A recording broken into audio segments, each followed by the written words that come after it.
Welcome to Friday. It's Friday, lovely here now on Friday. We are enjoying our happy hour, so to speak. I have my massive bottle of kombucha, which maybe is carbonated by now. It's been fermenting. So thank you for joining us. We invite everyone to sit back and enjoy, get a nice glass of your favorite drink or fill it in a coconut. Feel free to type in chat. I see Garth is drinking perhaps a tea in the background. Karen's drinking water. And we are here with my mother, Karen Noe. So hello, Karen. Hello there. Thank you for joining, and thank you everybody for being with us. We have a program today. We'd like to focus on prayer and meditation, the symbiotic relationship between the two, and how they're really part of the same thing. And last week, if anybody joined us last week, we saw that Karen had just pulled a message from Spirit for one of our callers, which is a beautiful treat to observe and see how it works. Now, actually, rather than me explain it, Karen, would you mind explaining what role prayer and meditation has in this sort of process? Absolutely. Now, we have to understand it's a two-way relationship with God, the angels, and everyone and everything. Prayer is talking to the celestial realm, and meditation is listening. And in any relationship, you need to listen as well as to speak, correct? So prayer is very important, and you could speak to God in any way that you feel comfortable. You could recite a prayer that has been written already, or just talk to God and the angels, source, whatever you want to call God. But you must, if you want to feel that connection with source energy, take that quiet time every single day so that you're able to hear what source is saying to you. And it's not necessarily that you'll hear, hello, I am here, but you'll feel that connection. It's extremely important. And I think today I had a little idea. This is what I do at my center, at the Angel Quest Center in New Jersey. Because we're all one, and there's different paths to the same destination. There are different religions, and every single religion in the world has a peace prayer. And because of what's going on in the world, we don't even have to talk about it. We just have to touch upon peace instead of that. I choose peace instead of this. And if each one of us were going to recite a prayer for each different religion of the world, I try to incorporate them all. And these prayers were actually offered in Assisi, Italy, on the Day of Prayer for Peace during the UN International Year of Peace, which was 1986. So I was thinking maybe we could do that today and offer out, just before we begin our program, each one of us say a prayer for each religion and then move on with that. Absolutely. And we're each one of us, this is the panelists here. So you already know me. I'm Tim Noah. This is Mother Karen Noe. We'll be taking two of the prayers. We also have Karen Gordon, who is communications at Humanities Team, and Garth Catterall, who is all things web. So we'll be cycling through these prayers for our collective well-being. So, Mother, would you like to start us off with a Baha'i prayer for peace? Everyone to join in if they can. I'm sorry to interrupt you, but if we could maybe post this on the chat or somehow so everyone can have a copy of this for later on, if they so choose. Okay? Sure. Okay. So the first one is a Baha'i prayer for peace. Be generous in prosperity and thankful in adversity. Be fair in thy judgment and guarded in thy speech. Be a lamp unto those who walk in darkness, and a home to the stranger. Be eyes to the blind, and a guiding light unto the feet of the erring. Be a breath of life to the body of humankind, a dew to the soil of the human heart, and a fruit upon the tree of humility. Beautiful. Thank you, Karen.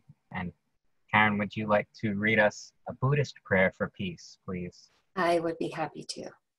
A Buddhist prayer for peace. May all beings everywhere, plagued with sufferings of body and mind, quickly be freed from their illnesses. May those frightened cease to be afraid, and may those bound be free. May the powerless find power, and may people think of befriending one another. May those who find themselves in trackless, fearful wildernesses, the children, the aged, the unprotected, be guarded by beneficent celestials, and may they swiftly attain Buddhahood. Beautiful. Thank you, Karen. So I am honored to read a Christian prayer for peace. Blessed are the peacemakers, for they shall be called the children of God. This is from Matthew 5:9. But I say to you that hear, love your enemies, do good to those who hate you, bless those who curse you, pray for those who abuse you. To those who strike you on the cheek, offer the other also. And from those who take away your cloak, do not hold as well. Give to everyone who begs from you, and of those who take away your goods, do not ask them again. And as you wish that others would do to you, do so to them.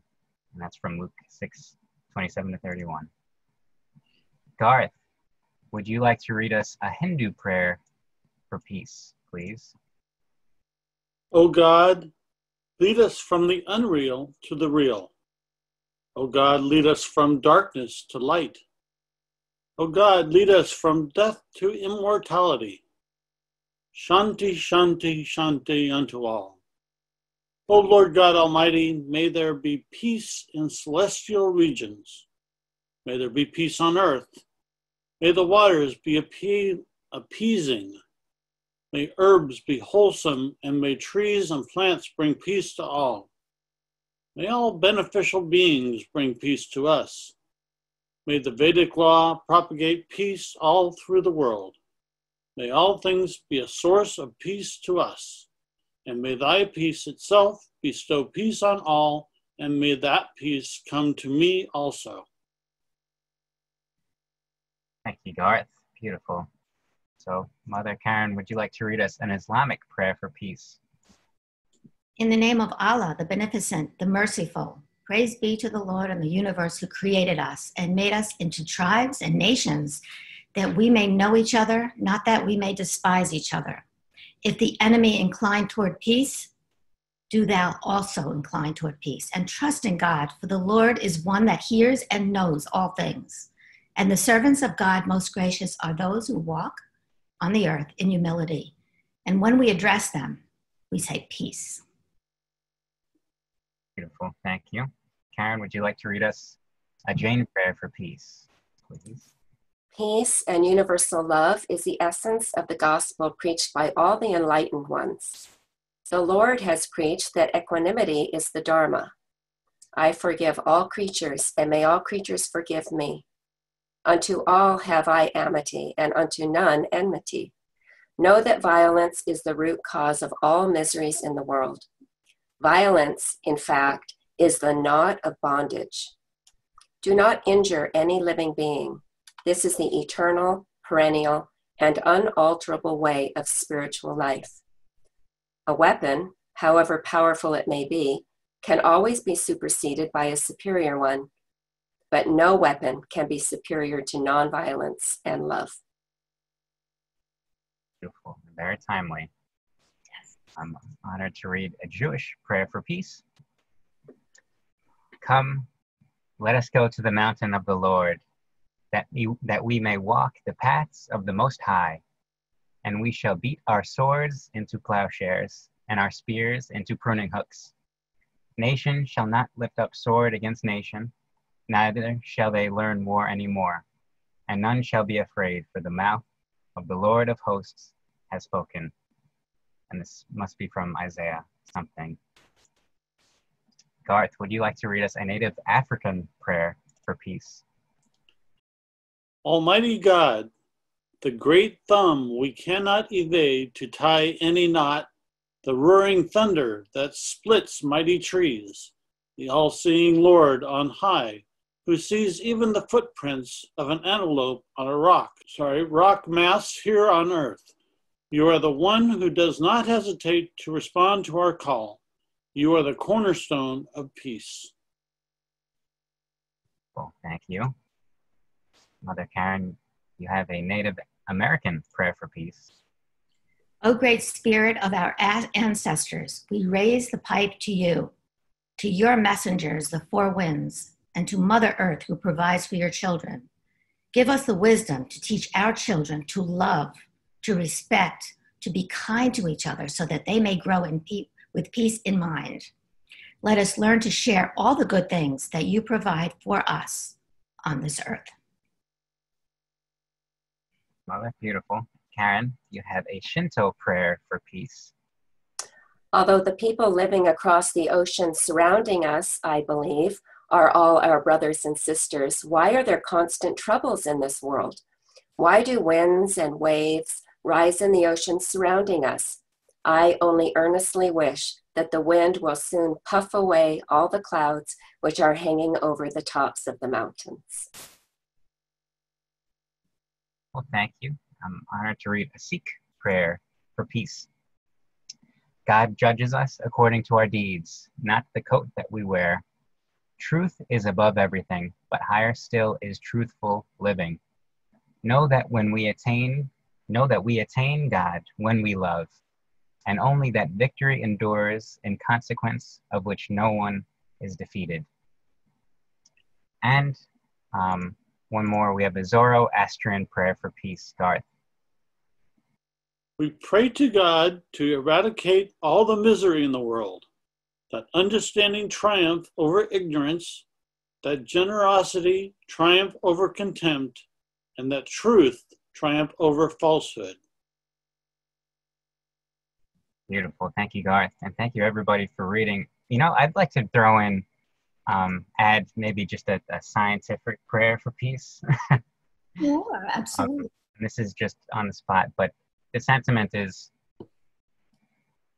infiniverse, which started with a big bang, which keeps the physical laws constant, which allows us to sense and measure. Thank you for being true. Thank you for being consistent and constant. Beautiful. These are the prayers, and I'm not sure if you have any other prayers to add, Karen, or if I could find, let me just see. Prayer for a deeper understanding of the we consciousness. Dearest God, please bring into my awareness how I may be of service to uplift this beautiful planet. Help me to understand that I am one with everything and everyone, including each member of your precious animal kingdom and all of nature. Enable me to realize that whatever I do to myself or another affects the whole. Allow me to remember that you are within me, and therefore I can easily create miracles in my life and the world as well. Help me to forgive all those who have harmed me in any way. Guide me in seeing through the eyes of others and in seeking forgiveness from anyone who I may have hurt. Enable me to treat myself with the respect that I deserve, with the deeper understanding that I am just as important as everyone else. Assist me in understanding that whatever I focus upon grows energetically. For this reason, grant that I may continue to focus on peace instead of war, love instead of hate, light instead of darkness, and unity instead of division. By shifting my focus toward your divine light, I am doing my part in creating a more peaceful world for everyone, and so it is. Beautiful. Thank you. Thank you for sharing this. And, you know, I think it's important to mention that, or bring up that prayer has been scientifically shown consistently. When we measure the results of prayer, and Lynn McTaggart has been a source of much of this, but it has been measured in many different scopes, different projects and experiments. But it consistently shows results when prayer is offered for I know in Lynn McTaggart's case, when they prayed for the most violent little section of the city, that the violence in that section of the city decreased more than any other part of the city. And it was only the violence, it wasn't other sort of crimes. So it was very specific, and it has very specific measurable results. I know that prayer, we always known this, the power of prayer. And just to make it's nice that it's becoming kind of just known as just a thing, as a product, as a scientifically validated thing. It's not just a nonsense. It has very measurable results. Absolutely. And the most important thing when you pray, you don't have to recite a prayer. You could just talk to God, but thank God for already, my cat is over here, as you can hear, but just thank God for everything. Thank you, God. If you're requesting something, thank you, God, for my perfect health. Before you are perfectly healthy. You are anyway, but that's a different subject in itself. But thank you for perfect health, and know it and assume the feeling of your wish fulfilled. That's the faith that all the great masters talk about. Yes, and I know in prayer, we don't have to be eloquent. This is what in the Gospels, Jesus said, when you pray, you go into your room by yourself and just speak with God, and it doesn't have to be a famous prayer. Often the famous prayers sometimes can be too recited and they lose their essence. So I think just a soul broadcast, and I think in praying we're really refining our own understandings and our own concept of self, and in conversations with God, it's shown to us that the proper prayer is thanksgiving, the prayer of thanksgiving, to be thankful, as you're saying, Karen, to be thankful for what we already have. This is the true prayer, because if we're praying for something that we don't have, we're making a statement that we don't have this. That's all we're saying. Right. So to be thankful, and really, what is it that we all want is just perfect peace. We all want perfect peace, and so oftentimes we believe that it requires a certain form, that we need certain circumstance to come our way for us to have perfect peace, and we pray for the form. But the form is unimportant.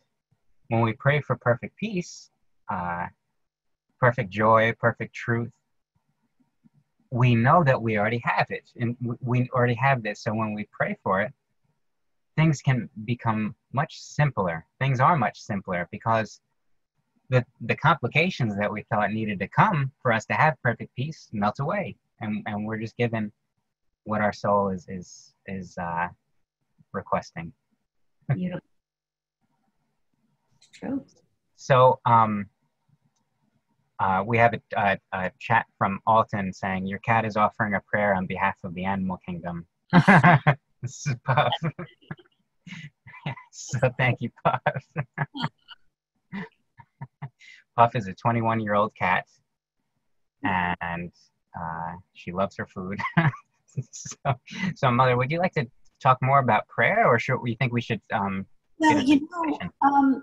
I don't know if this is a good time to segue into a peace meditation, and then we could talk more about it. It's up to you. This is your thing. Our thing. Peace meditation. Sure. Okay. Let me just find it. This was a many years ago, and I'll tell you, if I tell you how many years ago, you could figure out how old I am, but many years ago, before you were born, Tim, I had this cassette tape. It was a peace meditation from the United Nations. And I used to listen to it every single day. It's a guided meditation. This is one way of meditating. The perfect way to meditate is to quiet yourself, to quiet your thoughts and not listen. But some people can't quiet their thoughts. And in the beginning, when I was learning to meditate, I would listen to guided meditations tapes. And this was it. And so what I did was I took it and I hand wrote every single word on it so that I could put it on a tape and do this for my classes, and we could do it right now. How about it? I'm going to go through a meditation right now. Yes, please. Okay, here we go. Get yourself in a comfortable position. Now let your eyes close and rest. Take a nice full deep breath and then let it out like a big sigh of relief. Good. Allow each breath that you take to relax your body more and more. Now take another deep breath and let it out with a sigh of relief. Good. You have nothing to do right now but relax and feel the peace within you. Right at this moment, you have no responsibilities, nothing to be concerned about. This is your time to let go and focus on your deep inner self. Now take another deep and full breath, letting all tension drain out of your body. Let them go. You can take them on later if you like. Take another last deep breath and release it like a sigh. And let yourself drift away, far away, to a clear night, some place where you feel completely safe and secure.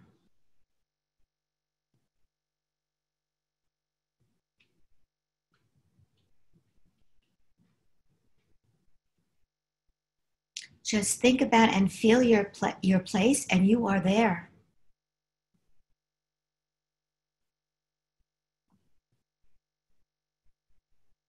The night is clear and the stars are bright. Your favorite scents are in the air.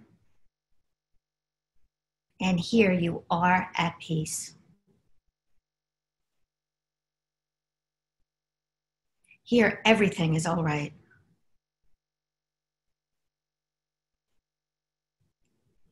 Now imagine yourself lying down on a snug spot in your place and let your body fall asleep.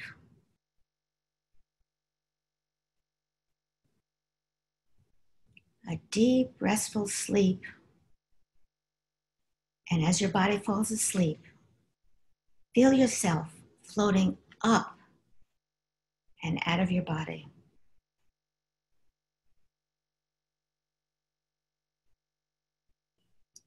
Imagine that you're floating up into the magical night sky. Your body will feel quite comfortable and safe until you return. That's it. Okay, good. Now feel yourself floating higher and higher toward the sky. And enjoy the feeling and the freedom of being limitless, of being able to fly anywhere. And envision yourself in space flying past the stars at tremendous speed.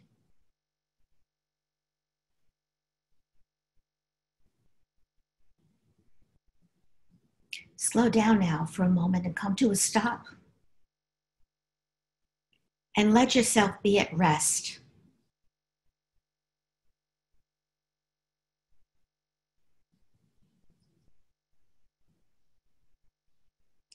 Now, contemplate a place of complete peace. Peace where it's more than just a feeling. It is all that is. A place where there's nothing but total joyous bliss. A sense of peace so complete that it's almost overwhelming. And as you contemplate this place, notice that you're moving again, faster and faster. And concentrate on this total and absolute peace and nothing else. Your contemplation will take you to the peace beyond words. Think and feel only of this beautiful peace and serenity. You are being drawn into it, closer and closer. And you are there. You have stopped. Experience this total calm.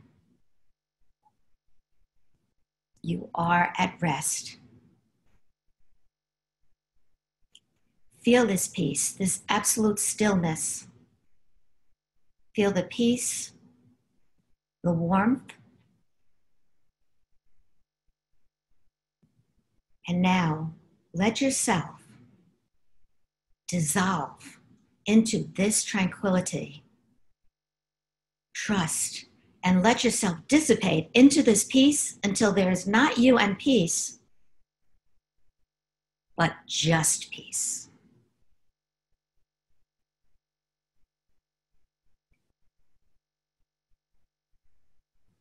You are this absolute peace. Now feel the strength of this peace. It has a life and mind of its own. Reach out with your mind and seek the source of this infinite peace, for it is your source. Think to yourself, I am peace. Be peace. Contemplate the physical world you live in now, your body, your home, and everything else in your world. And see the world from the prospect of the infinite peace that you are. While continuing to be peace, return to your physical body that lies comfortably under the starry sky and reanimate your body. And fill it with your peace and power. And imagine yourself at a place in the world that is in great need of this peace. And feel the absolute peace. There is nothing else but this peace.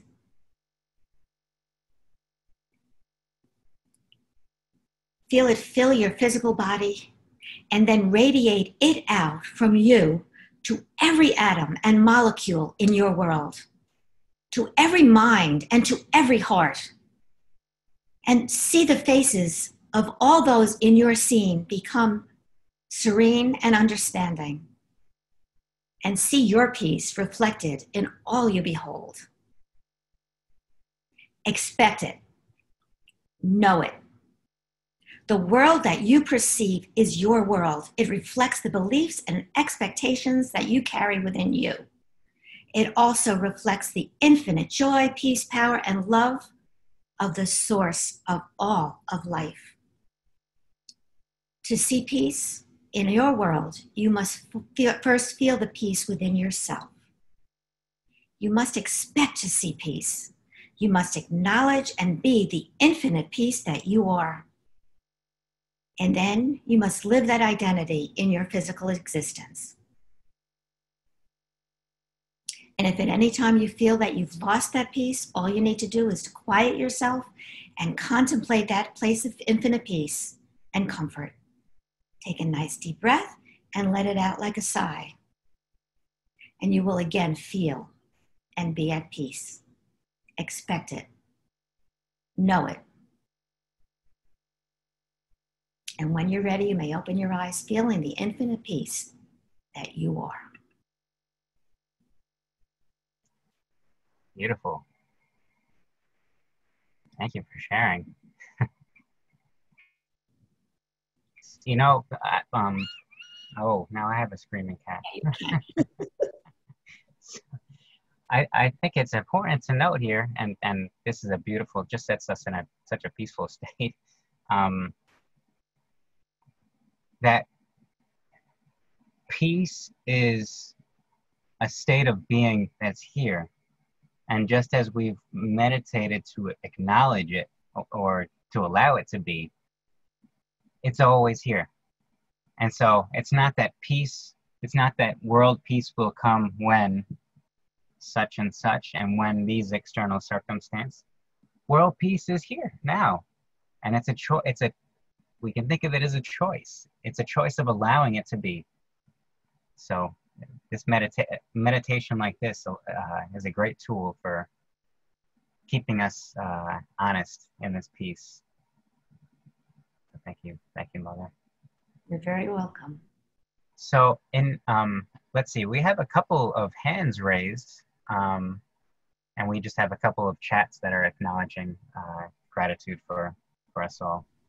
So what do you think, Mother? Should we bring someone in for questions, or do we have anything?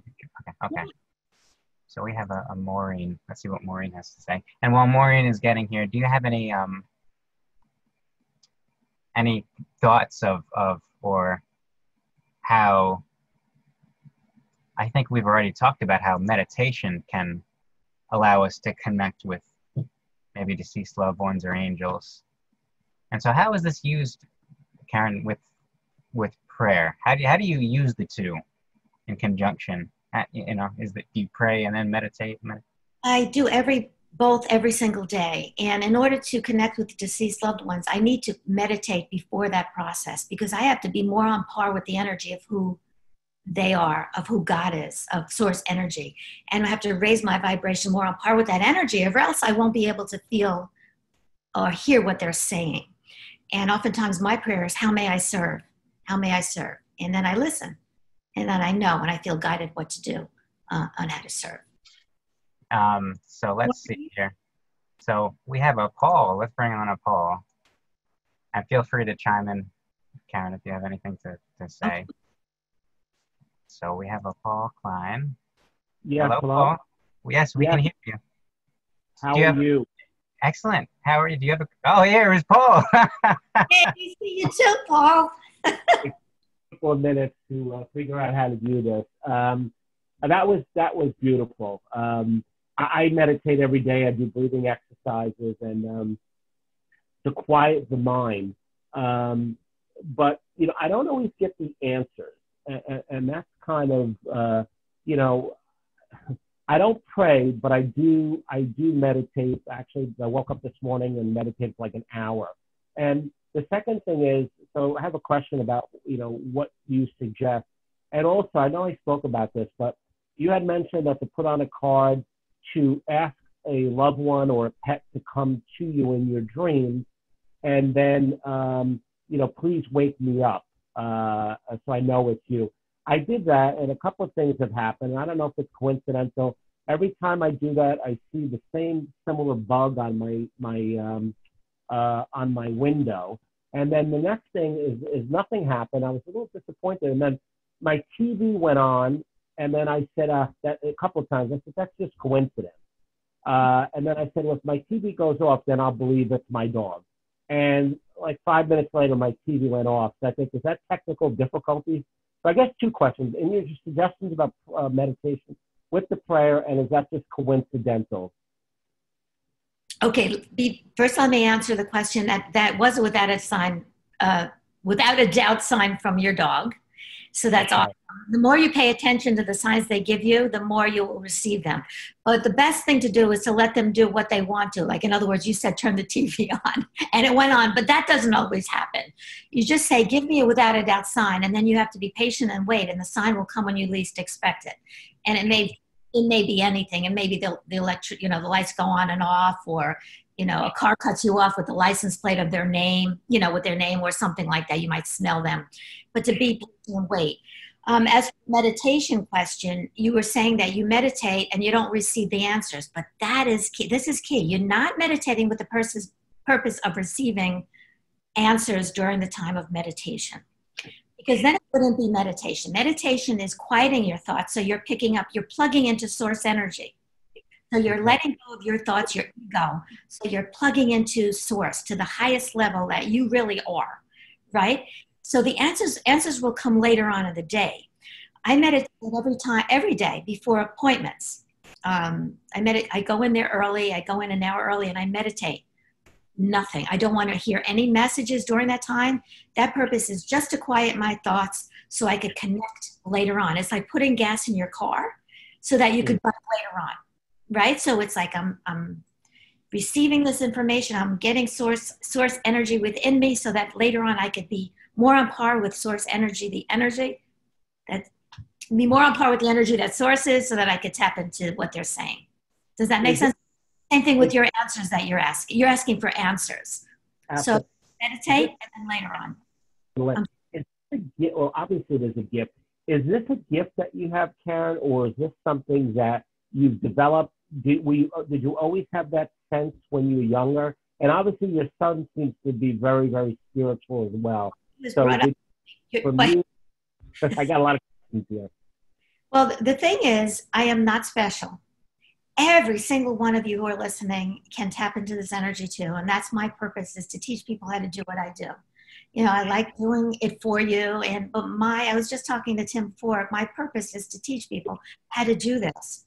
When we're more on par with the energy of who we are, when we're tapping into source energy, to God, you don't want to call it God, it's okay, call it source, creator, spirit, whatever it is. When you're more on par with that energy, you'll be able to tap into everything and more.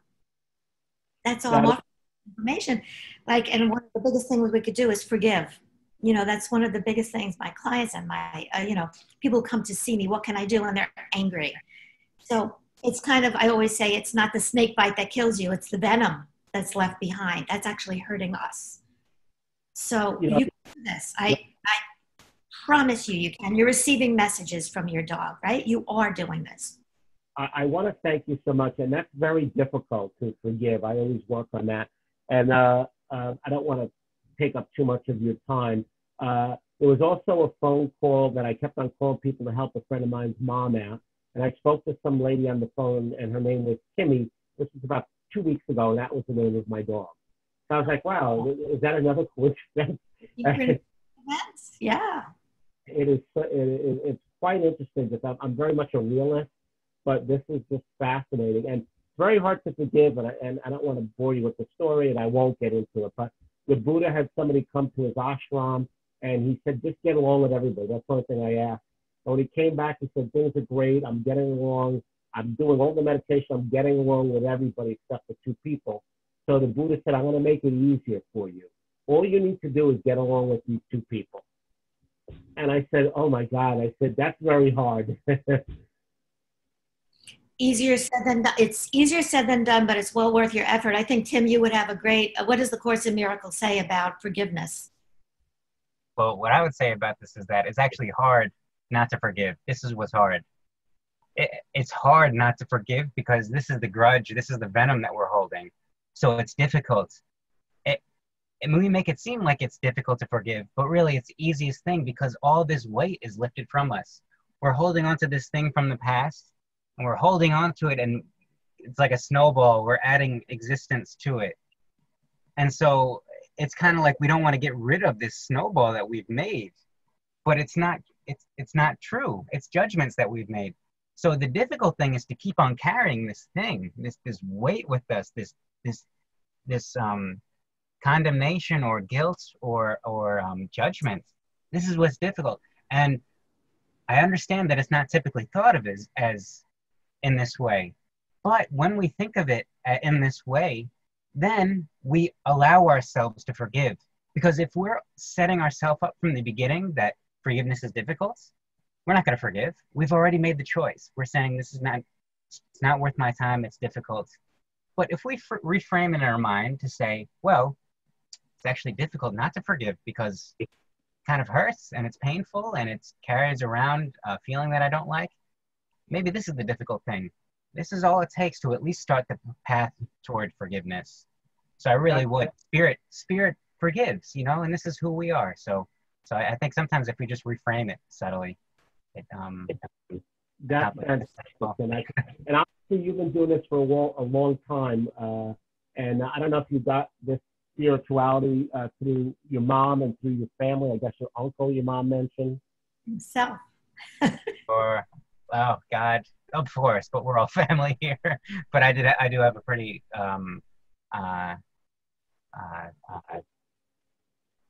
a nice mother for this. A mother that makes it conducive for this learning. So certainly. I want to Thank you both very much. I really do appreciate the time. Thank you, Paul. We'll see you next time, brother.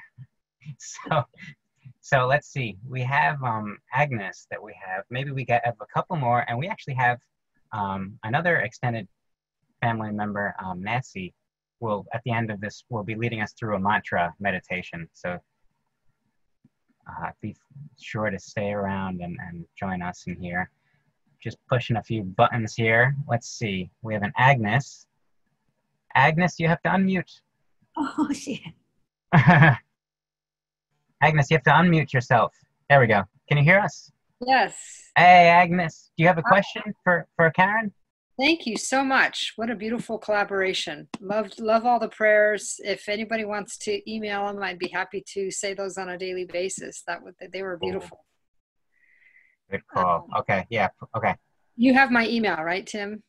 Yes. Maybe we'll email it to everybody who joined here. Okay. Sounds like a good plan. I'll take care of it, Sister Karen. Don't worry. Yeah, I just appreciate the support. This is a beautiful collaboration, and I'm just like blown away. Thank you, Karen. That was just such a beautiful, meditation, and so welcoming and validating for just where I'm at. I'm just very grateful. There's so much shifting in such a beautiful way, and yet I feel this this chasm of like having to explain and defend, and I just want this all to go away as quickly as possible. From the heart. Like I have these moments of heart-centered beauty and gratitude, and I'm like, then why am I still struggling? So I'm in the Midwest with my mother, and so I have questions about, returning back to California, but with the COVID thing, everything's a little in flux. So I would just love to know, what exactly do I need to do to end this COVID crisis and to really step into my sovereignty, because it's become very clear in the last couple of days. Spirit has really, blessed and helped me to feel that sanctity that I haven't felt ever in my life. Okay. And it just blew me away. I think it was just like 2 days ago I was in meditation, and it just blew me away. I'm like, oh, I can get now why people are so upset at me. People were like telling me I'm an NBA basketball player, and I'm like, what are they talking about? And so just thank you all very much from the bottom of my heart. I'm really grateful to be here, and I appreciate any insight that you have, Karen. I'm very grateful for what you offered today. Thank you. Thank you so much for being here. If I could be there with you right now, I'd give you the biggest hug, but I can't, so I'll just give you a hug like this, sending you love.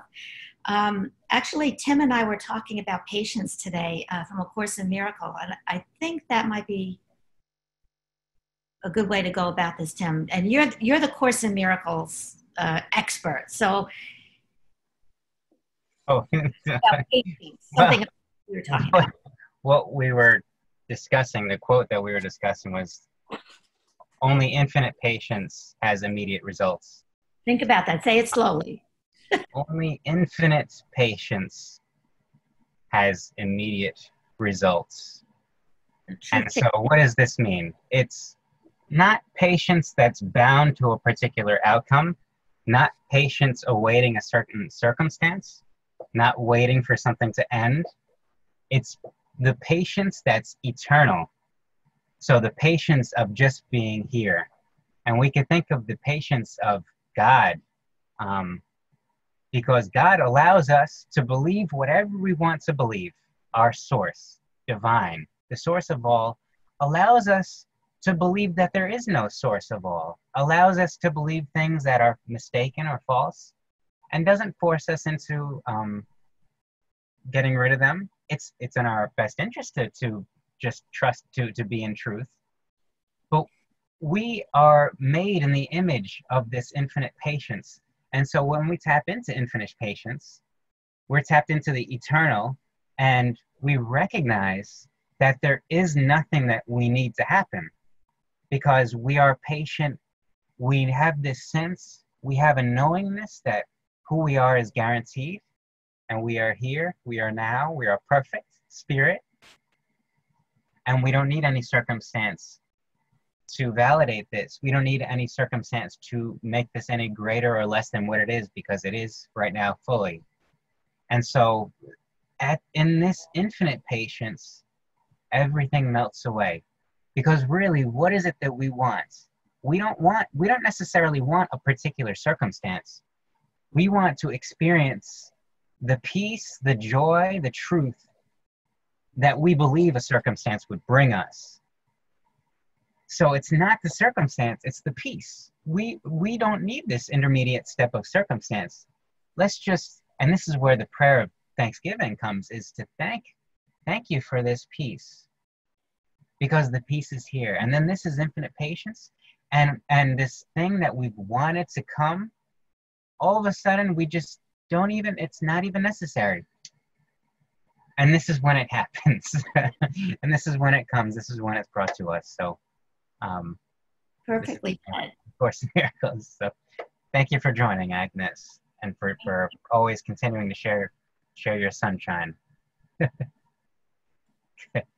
So we have, let's get to maybe one or two more before we end with that. He has 10 minutes. Okay, let's get to one more before we get to Nancy. We can go a few minutes over. We have a Barbara. We have a Barb trip. Barb. Hey. Can you hear us? Hey, Barbara. Hi. Hello. Do you have a question for Karen? Yeah. And we hear you. I don't know what happened. Okay. Oh, we see you. Hello. Hi. Hi. I've been having these strange dreams, and this has been going on for a couple of years now. My mom passed away about 8 years ago, and I have these dreams about her, and it's really strange. She's always telling my siblings, I've got 7 siblings, you know, stepbrothers and regular brothers and sisters. And she told them at one time that she was giving them a new phone number, but not to give it to me. Oh. And I don't know why she's told them. And it was It's your dream. Your dream. My dream, yeah. This is my dream. And I could not figure out why she would never want me to have her phone number again. And it had, I do know that it had strange characters in the phone number. They weren't regular numbers, it was strange characters. Okay.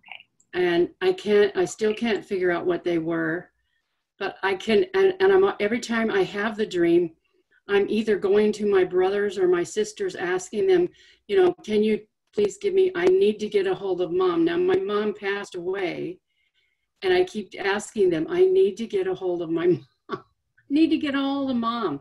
I gotta call her. I gotta get a hold of her. But I don't know why I keep dreaming that. Well, that sounds like a dream from your subconscious rather than a true visitation, because she would never not give you a phone number. And you know, you could tell that. That's part of your subconscious, you know, worrying that all your siblings are connecting with your mom, but you're not. They're having a way of connecting with them. You know, in your subconscious. It's not true. You have a way of connecting with them. So the bottom line is to know that that is just from your subconscious. If you do want to dream from her a real visitation, ask her to give you in a dream, to wake you up after the dream so you remember it. And you have to be patient and wait, and it'll happen when you least expect it. But these types of dreams, when she comes, you won't need a phone number. She'll come directly to you. You won't need anything to, you know, figure it out and everything. She'll come directly to you. She probably will look amazing, younger than what she was, you know, beautiful. And you'll wake up just feeling like you've won the lottery. Oh, great. I have won the lottery, right? And then keep us posted when it happens. You notice, not if, because I know it will. Okay. Okay. Thank you. Thank you, Barb. and this is a common question and theme, Mother. Before we bring our sister Nancy on for a mantra, can you just tell us briefly a bit about dreams with loved ones who have transitioned out of body, and how we can distinguish between subconscious and a visitation? A true visitation, a dream from your subconscious. There are two ways that you dream of your loved one. One would be a dream from your subconscious, another is a true visitation. From your subconscious, it would sometimes be scary, frightening, as in her dream, it was she couldn't connect with her mom. It was a fear she had subconsciously, not connecting with her mom. It's a big difference. When they truly come to you, when your deceased loved one comes to you, you will wake up and you'll know without a doubt that they were there. You will, when I had a dream of my mom after she passed, I think I shared it last time with everyone. I'll share very quickly. I wanted to hear my voice one more time. Hi, Nancy. Is that Nancy? Hi. Yeah. I said, Mom, I need to hear your voice one more time. And I had a dream. It wasn't a dream. It was really her. And in the dream, I was in a crowded place. And her voice came over the loudspeaker. And she said, my mother said, I have an important announcement. I have an important announcement. I am okay. And I love you. And in the dream, I knew it was a real visitation. And I said, oh my God, Mom, how are you? Who are you with? And she said something that I didn't understand. I said, say it again. And then she said, Nanny, who's her mom. And with that, the phone rang, woke me up, and I was able to remember the dream. So what I would tell everyone is to ask your loved one to come to you in a dream, but to wake you up after the dream so that you remember it. And you will know the difference. You'll wake up feeling wonderful. They'll come younger than what they were. If they were older, you'll know without a doubt. You'll feel amazing. You'll feel like you've won the lottery. Sometimes you actually could feel them hug you and so forth. So that's the difference. Okay. Thank you. Thank you, Mother. So Nancy is a connoisseur of mantra, so to speak. Nancy, so would you like to tell us a bit about mantra and perhaps lead us through one exercise of mantra and how we can use it in our personal life? I'm delighted to be here. All right. There are so many different mantras. Matter of fact, today I was reciting the mantra for the blessing of the animals. And I wrote this last night in anticipation of being here today. And I'm going to read it to you just to give and also I typed in the chat the spelling of the mantra that we're going to chant. I sent it out to all panelists. Is it still there? It says Om Shri. Okay, so let me give you a little quick background. Got my melodies. In the psychology of Carl Jung, an archetype is an inherited pattern of thought derived from the past experience of the whole human race and present in our unconscious minds. The earliest mantras were composed in Vedic Sanskrit in India and are at least 3,000 years old. Consider the cumulative vibration, the accumulation of that time span of people chanting the same actual mantras, one which we are going to chant. I mean, it has to be millions or even billions of souls have chanted these mantras in the time span of 3,000 years. Sanskrit mantras use seed sounds. And if you look at the chat, can everybody see like the chat? I wrote Om Shreem Mahalakshmi. The Shreem in this mantra is the seed sound. And by emphasizing the seed sound, that creates the actual vibration of the word it translates to, which in this case, mundanely, it translates to abundance. When I chant it, I'm walking in the forest. To me, it's gratitude, Mother Earth. So invoking a deity archetype so as to be permeated with love, joy, wisdom, and peace specific to a deity is a form of meditation used to restore and align us to our natural state. Now, how does this happen? 108. It's considered a sacred number in Hinduism and yoga. Also, the Vedic mathematicians, as far as the macrocosm goes, you might know this, Tim, 108 is related to the diameter of the sun and its relationship to the moon. But right for now, I'm talking about the microcosm, our human body. Mala, or prayer beads, are intentionally strung. What happened?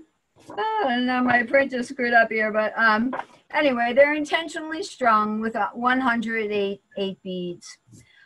They use, in this case, these are made out of paper from Africa. I was vending one time in a festival, and the website is called Mushana.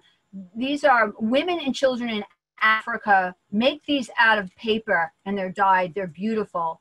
And also sandalwood and the root chakra is the most common one. And I dropped them here. Let me get it. Sandalwood is the real smooth ones. So anyway, you can also use bracelets of a half mantra and recite it that way. So mantra to the divine feminine, Lakshmi, we're going to invoke now, since we're doing mother son. And it's really our intention. Don't forget, 3,000 years of invoking the presence of the divine mother. That's the power of a mantra. Mundanely recited for abundance, and I wrote this to Tim last night. Who can walk amongst nature without an awareness of Mother Earth? Is there but one flower, one star, and one bird? Of course not. So that to me is the essence of invoking Lakshmi. It's gratitude for everything that she gives us. So I'm going to start it. A good friend of mine gave me this. Look familiar? Bowl. And it has, I tell you, it purifies the air. It has the most magnificent sound. So I'm going to begin with just chiming the bowl first.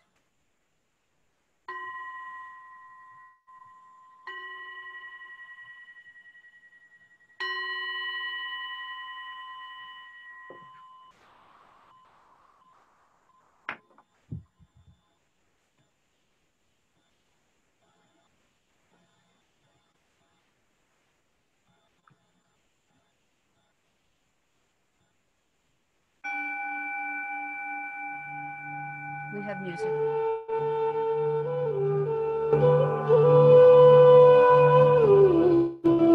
You don't have to have mala beads.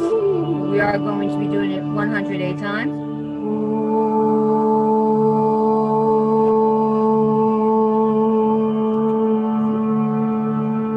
The giver of all. You can see.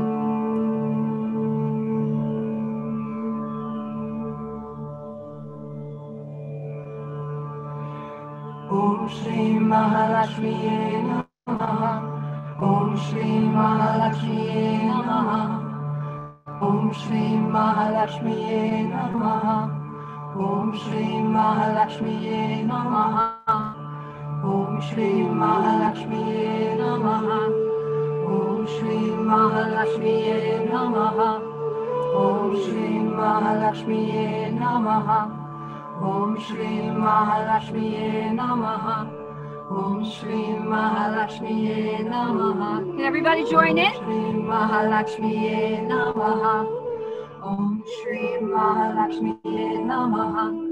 Om Shri Mahalakshmi Namaha. Om Shri Mahalakshmi Namaha. Om Shri Mahalakshmi Namaha. Om Shri Mahalakshmi Namaha. Om Shri Mahalakshmi Namaha.